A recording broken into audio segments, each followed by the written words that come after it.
August 29th, 1986, Oakland, California. A horse-drawn glass carriage rolls through the streets of East Oakland. Inside, a bronze coffin worth $6,000. On top of the coffin, flowers arranged in the shape of a dollar sign. Behind the carriage, 14 Rolls-Royce limousines, white, gleaming, stretching back so far that witnesses could not see where the procession ended. 8,000 people line the streets. Ushers in tuxedos direct the crowd.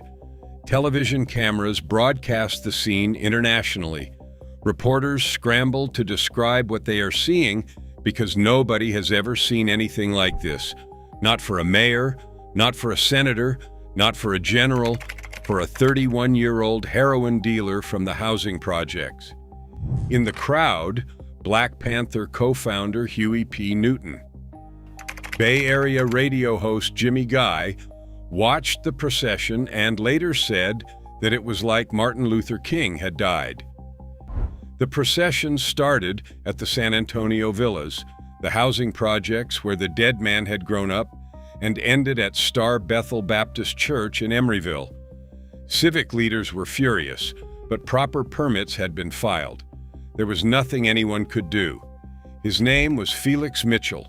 They called him Felix the Cat.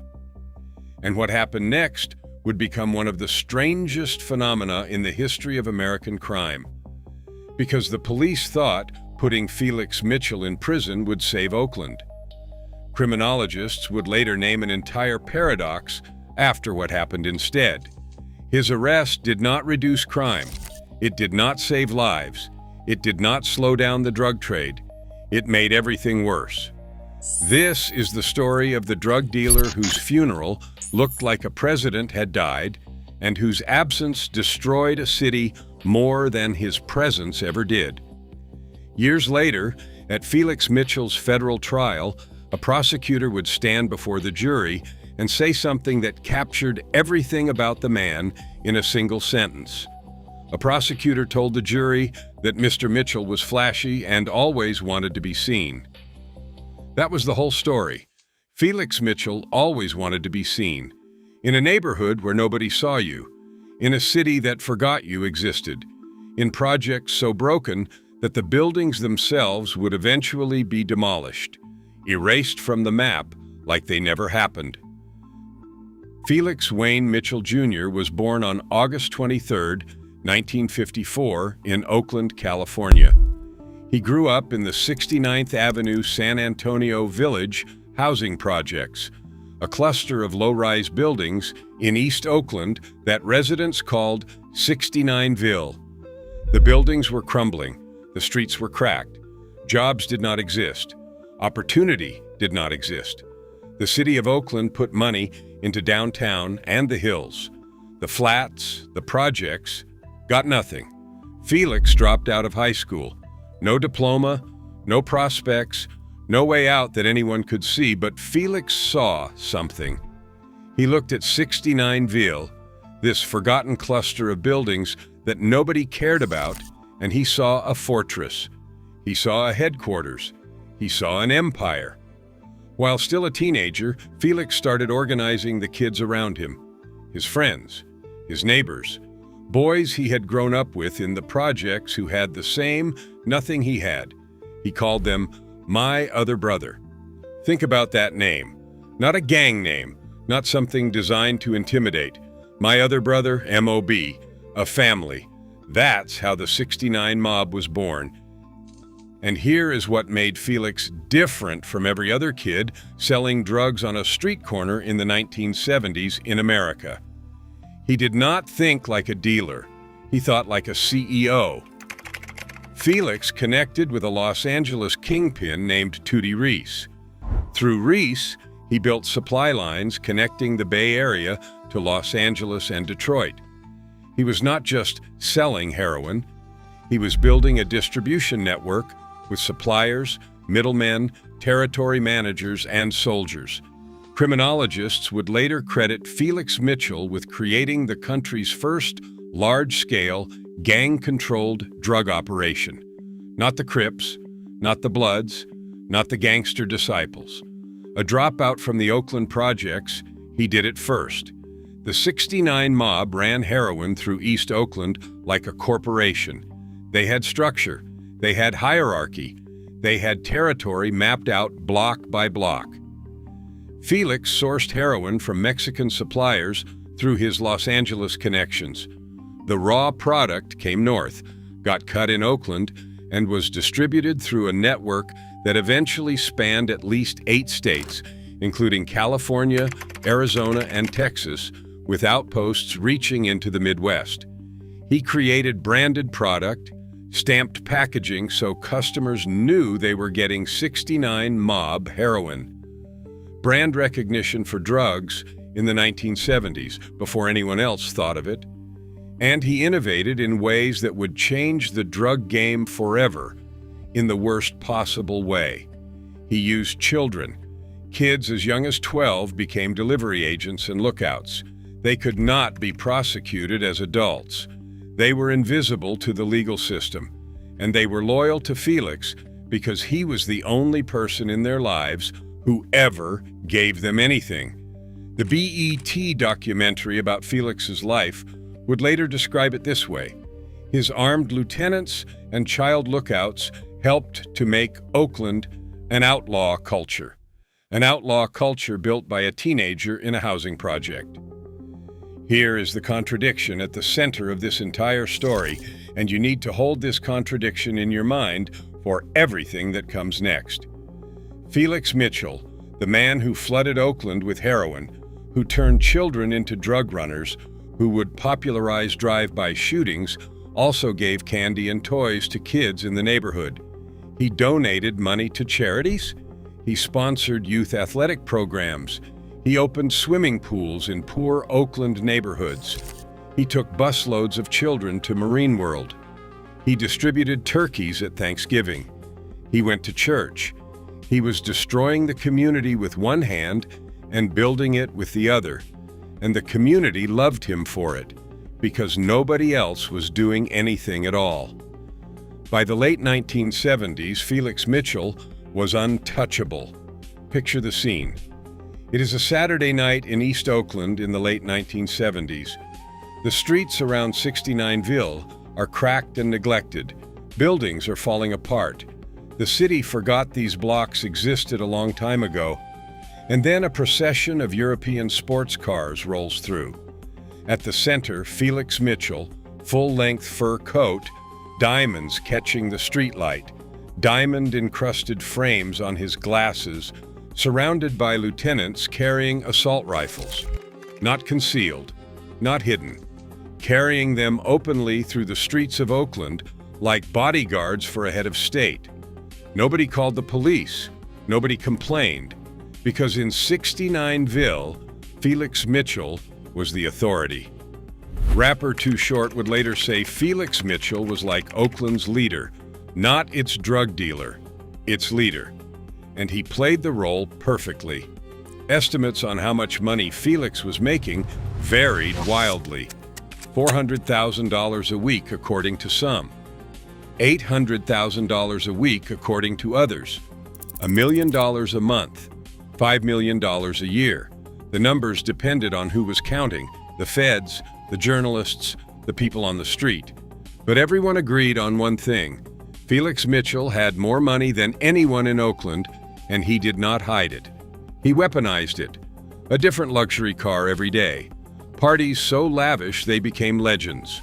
Clothes that cost more than most families in '69ville earned in a year. He transformed himself from a housing project dropout into an Oakland folk hero, and he did it on purpose. Because Felix understood something that most drug dealers never figure out. Fear keeps people in line, but loyalty keeps them quiet. So he built loyalty. His nephew Darrell Reed was one of those kids. Reed would later write in his book Wait that he was drawn to his uncle's glamour, the thousands of dollars worth of jewelry, the clothes, the diamond-encrusted glasses frames, and the rides around town in exotic cars. Felix treated him like a son. He bought him expensive clothes. He showed him what power looked like.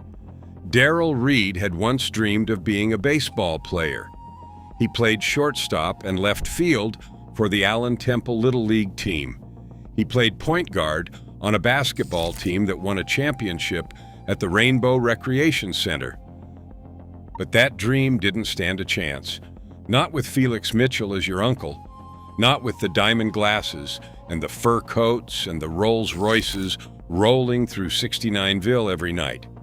Reed didn't know it yet, but he was watching a blueprint for his own destruction because Felix's empire had a problem. Other people wanted it. Felix Mitchell wasn't the only drug dealer in Oakland. His two biggest rivals were Harvey Wissington, who ran a gang called Funktown USA, and Milton Moore, known as Mickey Mo, the leader of a crew called the Family. Moore's story alone would be a movie. Before he was a drug dealer, he was an R&B singer, a musician with actual talent who crossed over into the drug trade and built an organization powerful enough to challenge Felix's monopoly head-on. Think about that for a second. An R&B singer going to war with the most powerful drug lord on the West Coast. Moore's crew called themselves the Family, and they weren't afraid of Felix Mitchell. For years, the three organizations, the 69 Mob, the Family, and Funktown USA, circled each other. Tensions simmered, territory shifted, small acts of violence escalated into bigger ones. Everyone knew a full-scale war was coming. The only question was when. Then came August 1980, and the answer was now. In the first week of that month, 3 people connected to Mickey Moore's family gang were murdered. Vendisha Davis, Terry Hatter, Charles Dorsey. 3 bodies in a matter of days, but the worst was still coming. On August 6, 1980, Ricky the Rocket Walker, his 18-year-old brother, Roger Red Walker, and their sister-in-law, Sandy Adamson, disappeared. The next morning, a jogger found them on a grassy slope near Skyline Boulevard in a hilly section of an Oakland park called Colorado Trail. Red Walker, 18, and Sandy Adamson, 31, had plastic bags pulled over their heads. They died of asphyxiation, strangled. Ricky the Rocket Walker, 26, was found nearby with 2 bullet wounds to the back of his skull. Execution style: 3 people, 1 family, found on a hillside above Oakland like a message written in blood. 6 gangland murders in 1 week. The police called it Bloody August. Federal witnesses would later testify that members of Felix Mitchell's inner circle bragged about their involvement in the murders of the Walkers and Adamson. And Felix? Felix told an associate he had taken a trip to Los Angeles during the first week of August 1980. A convenient vacation, a perfect alibi. While his people were strangling victims and putting bullets in skulls on an Oakland hillside, Felix the Cat was in Los Angeles, far enough away to keep his hands clean. He also pioneered something else during these wars, something that would spread across America like a plague. Felix Mitchell popularized the drive-by shooting. Before Felix, gangland murders were personal. You got close. You looked your enemy in the eye. Felix turned killing into something you did from a moving car. Fast. Impersonal. Devastating. A car rolls up. Windows come down. Shots fired. The car drives away. The victim bleeds out on the sidewalk. No witnesses who will talk. No evidence left behind. It spread from Oakland to every city in America. And it started here, with Felix the Cat. Mickey Moore and the Family were eventually brought down in 1985, the same year Felix got arrested. The R&B singer who went to war with Oakland's drug king is now a preacher. By 1985, Felix Mitchell had been at the top for nearly a decade. He had survived Bloody August. He had outlasted rivals. He had built an empire that stretched across California and into the Midwest, spanning at least 8 states. But the bodies had piled too high. Local and federal law enforcement had been building a case for years. The FBI, the The DEA and Oakland Police Department were all watching.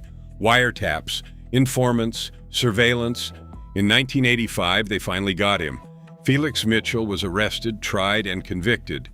The judge sentenced him to life in prison. He was sent to Leavenworth Federal Penitentiary, one of the most notorious prisons in America. Law enforcement celebrated. They had cut the head off the snake. Oakland's most dangerous drug lord was behind bars. The heroin trade would collapse. Violence would decrease. The city could breathe again. That is what they believed. They were catastrophically wrong. Here is the fact that makes Felix Mitchell's story unlike any other gangster story ever told. When police removed Felix Mitchell from Oakland, crime got worse. Not a little worse, catastrophically worse. The level and scope of crime increased. The volume of drugs on the streets of Oakland and other East Bay communities surged. Heroin did not become harder to find. It became cheaper, more accessible. More people got addicted. More people died. And the violence exploded. Without Felix Mitchell controlling the market, smaller gangs rushed to fill the vacuum. They did not have his discipline. They did not have his structure. They did not have his ability to keep things under control. What they had were guns and ambition, and no one to tell them no. Price wars broke out. Shooting wars followed. The streets of Oakland became more dangerous than they had ever been under Felix Mitchell's rule. Criminologists gave this phenomenon a name. They called it the Felix Mitchell paradox. The idea is this: Felix had such monopoly power over Oakland's drug market that he actually controlled the violence. He set prices, so there were no price wars. He policed the smaller gangs, so there were no turf wars.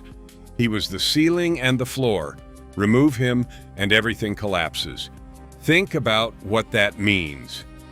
While Felix ran Oakland, he set the price of heroin. One price, stable, no competition. If a smaller dealer tried to undercut him, Felix's people dealt with it. If a new gang tried to move into his territory, Felix's people dealt with that too. It was brutal. It was criminal. But it was controlled. Remove Felix, and suddenly there was no one setting the price. 20 small-time dealers flooded the same corners. They undercut each other. Heroin got cheaper. Cheaper heroin meant more customers. More customers meant more addicts. More addicts meant more desperation. More desperation meant more crime. And the turf wars. Without Felix keeping smaller gangs in check, everybody grabbed for territory. Every block became contested. Every corner became a battlefield. The police thought they were performing surgery, removing a tumor from the body of Oakland. Instead, they performed an amputation with no plan for what came after. It is the same principle economists use when studying monopolies. A single company controlling a market is bad, but shattering that monopoly without replacing it with something better creates chaos. The police did not save Oakland by removing Felix Mitchell. They broke it. His very absence was more dangerous than his presence had ever been. And here is what makes this more than just a story about one drug dealer. The Felix Mitchell paradox has been documented in cities across America. Take out the kingpin, and the kingdom does not fall. It fractures into 100 pieces, each one sharp enough to kill. Felix Mitchell did not live to see what happened to his city. On August 21, 1986, a little more than a year into his life sentence at Leavenworth Federal Penitentiary, another inmate stabbed Felix Mitchell to death. He was 31 years old. His 32nd birthday was 2 days away. 2 days! Think about that. A man builds an empire that generates millions. He controls an entire city's drug market. He has more money than he could ever spend. He has cars, diamonds, fur coats, power.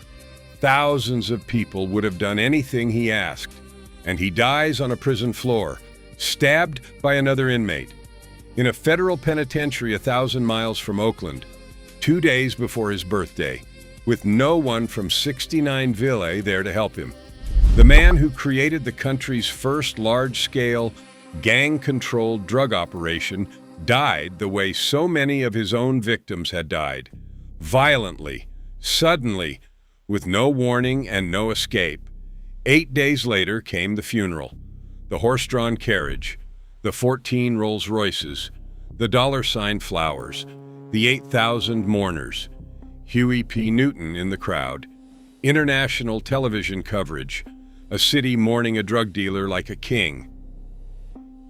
In 1987, Felix Mitchell's criminal convictions were overturned by a federal judge on technicalities. It didn't matter. He was already dead. Felix Mitchell's story does not end with his funeral. It continues through his nephew.